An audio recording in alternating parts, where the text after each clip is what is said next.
मैं मोहर सिंह मीणा, कमला Modi girls college Neemka थाना। आज बीए पार्ट सेकंड का मुगल प्रशासन व्यवस्था, केंद्रीय प्रशासन, प्रांतीय प्रशासन, स्थानीय प्रशासन, राजस्व व्यवस्था, मनसुदारी सिस्टम, इनके बारे में चर्चा करेंगे। तो सबसे पहले लेते हैं मुगल प्रशासनिक व्यवस्था, केंद्रीय शासन। मुगल का जो केंद्रीय प्रशासन था, उनका जो प्रशासन था वो राजतव सिद्धांत पर आधारित था, और मुगलों का जो राजतव सिद्धांत था वो सिद्धांत का जो मूल आधार था वो शरीयत थी। कुरान एवं हदीस का सम्मिलित नाम शरीयत होता है। तो उनका मुगल प्रशासन का मूल आधार था शरीयत। शरीयत किससे बनकर बना है? कुरान और हदीस से मिलकर बना है। यानी कुरान में जो लिखा गया और हदीस में जो लिखा गया, उनको आधार लेकर मुगल राजस्व राजतव सिद्धांत का विकास किया गया। मुगलों के राजतव सिद्धांत का जो पहली बार विचार बाबर ने दिए। बाबर ने कहा बादशाही से बढ़कर कोई बंधन नहीं है, बादशाह के लिए एकांतवास या आलसी जीवन उचित नहीं है, कि सबसे बड़ा बंधन बादशाही है और उसका एकांतवास और आलसी जीवन नहीं जीना चाहिए। बाबर ने बादशाह की उपाधि धारण करके मुगल बादशाहों को खलीफा के नाम मात्र आधिपत्य से भी मुक्त कर दिया। उससे पहले जो सुल्तान होता था वो खलीफा का नायब होता था और बादशाह उससे मुक्त था, स्वयं प्रभु था। अब वे किसी भी विदेशी सत्ता और शक्ति के अधीन नहीं रहे। उसके बाद हुमायूं बादशाह को पृथ्वी पर खुदा का प्रतिनिधि मानता था। उसके अनुसार सम्राट अपनी प्रजा की उसी प्रकार रक्षा करता है जिस प्रकार ईश्वर पृथ्वी के समस्त प्राणियों की रक्षा करता है। जैसे ईश्वर सब प्राणियों की रक्षा करता है, वैसे ही बादशाह भी अपनी प्रजा की रक्षा करता। अकबर काल में मुगल राजतों की स्पष्ट व्याख्या अबुल फजल ने आईन अकबरी में की।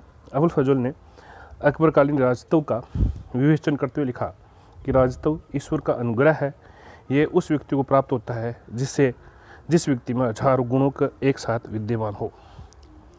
राजतव क्या है? उसने बताया कि ईश्वर का अनुग्रह है, कृपा है उसकी। ये उसी व्यक्ति को प्राप्त होता है जिस व्यक्ति में 1000 गुण एक साथ विद्यमान हो।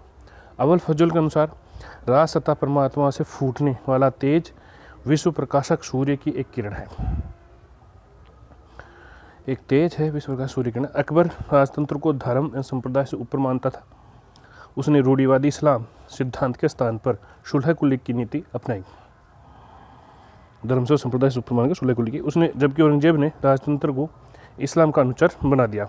औरंगजेब यद्यपि भारत में परंपरागत रूप से चल रहे मुस्लिम कानून की हनीफी विचारधारा का परिपोषक था, फिर भी उसे जवाबित जैसे धर्मनिरपेक्ष आज्ञाप्तियाँ राजज्ञाओं जारी करने से में कोई संकोच नहीं किया, क्योंकि वह जवाबित सिद्धांत रूप में शरीयत की पूरक थी।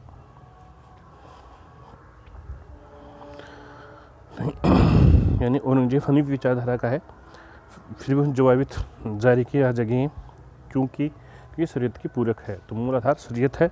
मूल बादशाह निसंदेह बादशाह के 2 कर्तव्य माने, जहांबानी राज्य की रक्षा और जहांगीरी यानी राज्य पर अधिकार। बादशाह के 2 कर्तव्य हैं, एक तो जहांबानी राज्य की रक्षा, दूसरा जहांगीरी यानी राज्य पर अधिकार। अबुल फजल ने जिस राजतव सिद्धांत का समर्थन किया उसके अनुसार बादशाह ईश्वर का प्रतिनिधि तथा पृथ्वी पर ईश्वर का दूत होता है और ईश्वर ने उसे साधारण मानव की अपेक्षा अधिक बुद्धि और विवेक प्रदान किया है। ये था राजतव सिद्धांत। इस आधार पर जो प्रशासन बना उसके 2 मुख्य आधार हुए, केंद्रीय प्रशासन और राज्य प्रशासन। पहले लेते हैं हम केंद्रीय प्रशासन का स्वरूप। मुगल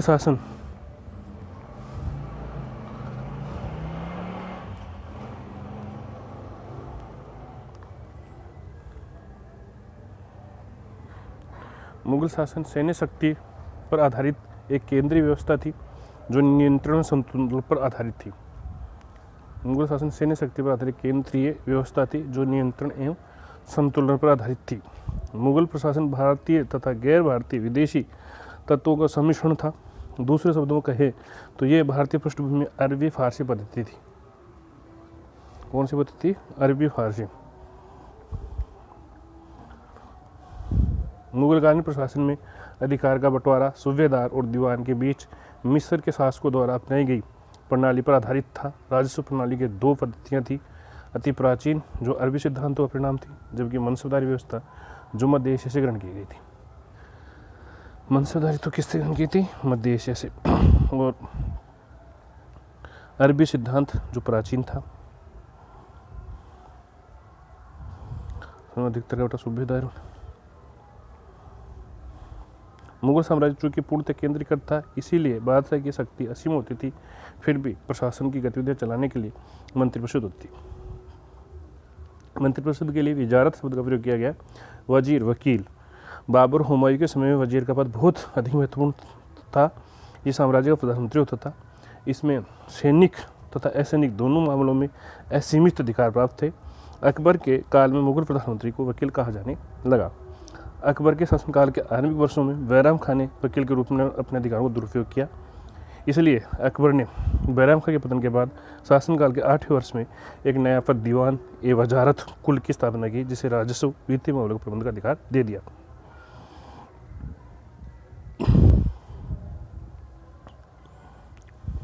वकील भी कहते थे उसको।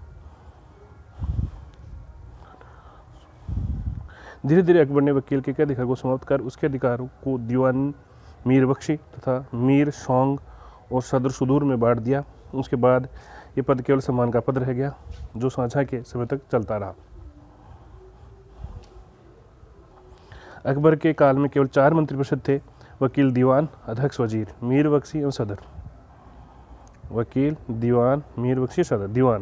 दीवान शब्द फारसी मूल शब्द है। इस पद की स्थापना अकबर ने अपने शासनकाल के 8वें वर्ष वकील के एकाधिकार को समाप्त करने के लिए किया। इसे वजीर भी कहा जाता था। ये वित्त और राजस्व का सर्वोच्च अधिकारी होता था। किसका सर्वोच्च अधिकारी था? वित्त और राजस्व का। वित्त और राजस्व के अतिरिक्त अन्य सभी विभागों पर उसका प्रभाव होता था। सम्राट की अनुपस्थिति में वह शासन के साधारण कार्यों को बादशाह की ओर से देखता था। इस प्रकार एक तरह से सम्राट और शेष अधिकारियों के बीच की कड़ी था।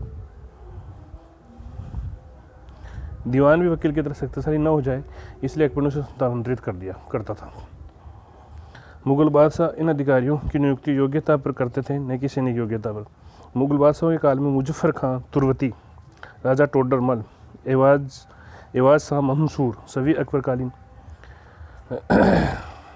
दीवान वकील थे। मुजफ्फर खां तुर्वती, राजा टोडरमल, एवाज शाह मंसूर, एदमातुल्ला जहांगीर के समय, उसादुल खां शाहजहां काल में, असद खां औरंगजेब काल में योग्य दीवान थे। दीवान वित्तमंत्री होने के बावजूद अपनी इच्छा से धन व जागीर नहीं दे सकता था, किंतु वह खाली सा जागीर और इनाम आदि जमीनों को केंद्रीय अधिकारी होता था। दीवान की सहायता के लिए अनेक अन्य अधिकारी भी होते थे। दीवान खालिसा शाही भूमि की देखभाल करने वाला अधिकारी, दीवान तन वेतन तथा जागीरों की देखभाल करने वाला अधिकारी, मुल्तोफी आय व्यय का निरीक्षक तथा मुशरिफ, ये दीवान के अधीन होते हैं। दीवान तन वेतन दीवान तन था, मुल्तोफी आय व्यय का निरीक्षक था। आय व्यय का निरीक्षक मुल्तोफी, मुशरिफ।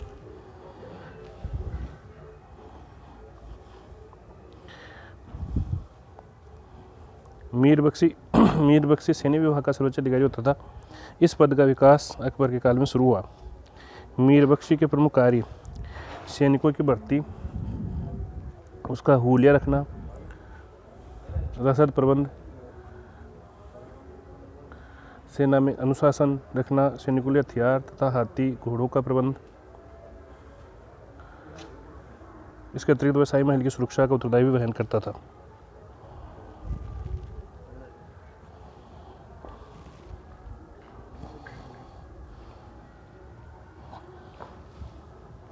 अरे ये क्यों रख दी?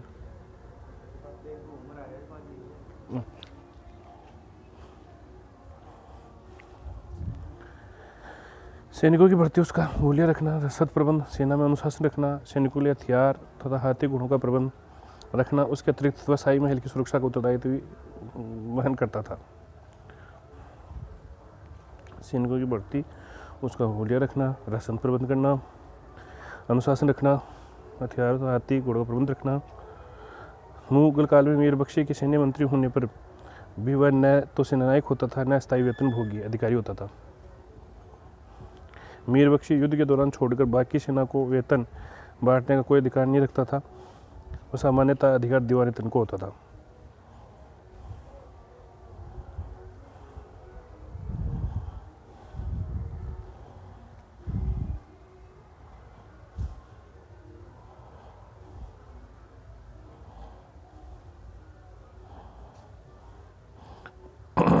मीर बख्शी द्वारा सरकत नामक पत्र पर हस्ताक्षर करने के बाद ही सेना का मासिक वेतन निर्धारित होता था।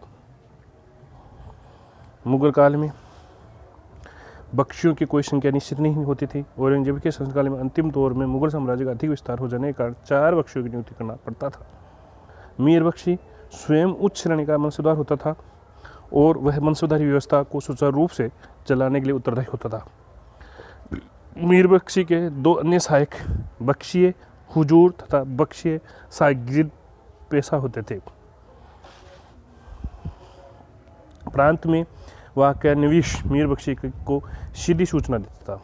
कौन देता था? वाक़या नवीश। मीर ए सामा अकबर ने अपने शासनकाल में इस विभाग की भी स्थापना की। मीर ए सामा घरेलू मामलों का प्रधान होता था। वह सम्राट के परिवार, महल तथा उसकी दैनिक आवश्यकताओं की पूर्ति करता था। यह पद बहुत ही विश्वासी व्यक्ति को दिया जाता था। मीर ए सामा के पास साम्राज्य के अंतर्गत आने वाले कारखानों के संगठन और प्रबंध का स्वतंत्र प्रभार होता था। उसके अंतर्गत आने वाले अन्य अधिकारी भी थे। दीवानी बयूतात, मुशरिफ, दरोगा और तहवीलदार। मीर ए सामा अकबर के समय मंत्री पद नहीं था, किंतु बाद में इसे मंत्री पद बना दिया गया और ये इतना महत्वपूर्ण हो गया कि इसे वजीर का पद प्राप्त करने की अंतिम सीढ़ी माना जा सकता है।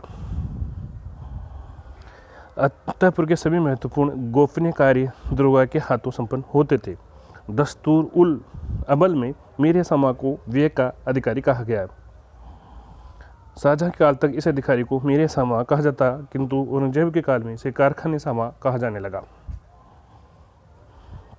सदर उस सुदूर सदर कुल ये धार्मिक मामलों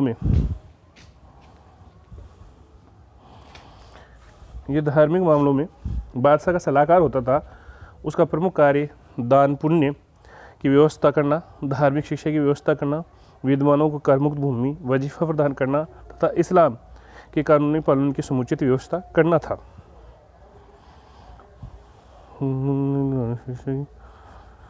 सदूर उस सुदूर शेख उल इस्लाम भी कहा जाता था। सदूर उस सुदूर कभी मुख्य काजी का पद भी दिया जाता था।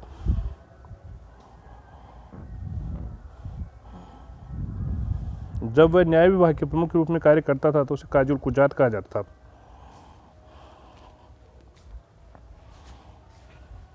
अकबर के समय अधिकांशतः ये पृथक व्यक्ति को प्रदान किया जाता।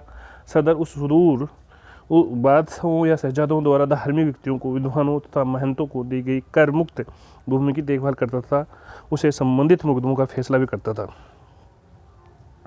अकबर के समय सदूर पद पर मैं तो इसलिए कुछ कम हो गया क्योंकि अकबर धार्मिक मामलों में उनकी सलाह नहीं लेता था, बल्कि उसे जागीर और वजीफे देने का अधिकार अपने हाथ में स्वयं ले लिया था।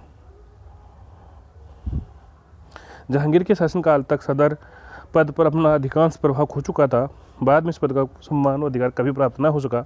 मुगल काल के अन्य अधिकारियों के विपरीत सदर का स्थानांतरण नहीं होता था।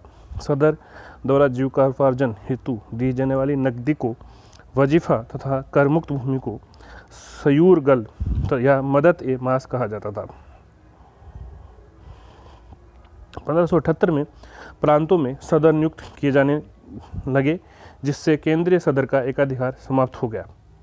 साधारणतः सदर को उनके वेतन के एवज में करमुक्त भूमि दी जाती थी। वे मनसबदार नहीं होते थे, किंतु कुछ ऐसे भी उदाहरण हैं जब उन्हें मनसब दिया गया।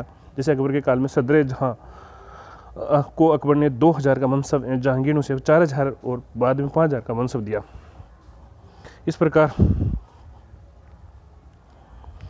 शाहजहां के काल में मुशब्बी खां को 3000 का मनसब तथा सैयद जलाल को औरंगजेब ने 6000 का मनसब दिया। मुगल काल का सर्वप्रथम सदर शेख गदाई था, जिसे बैरम खान ने अपने संरक्षण काल में बनवाया था।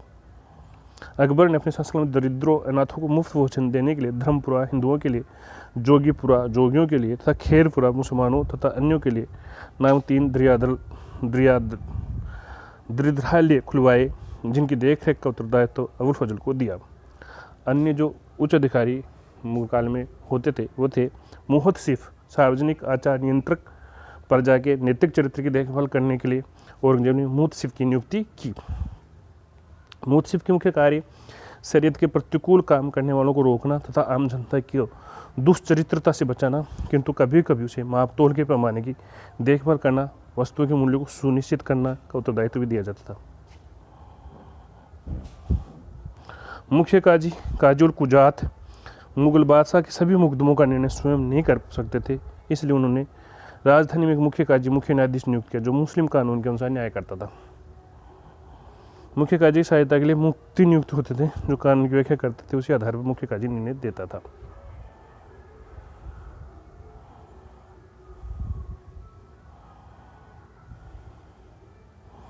मुगल काल के मुख्य जो उच्च अधिकारी थे वो थे यमन,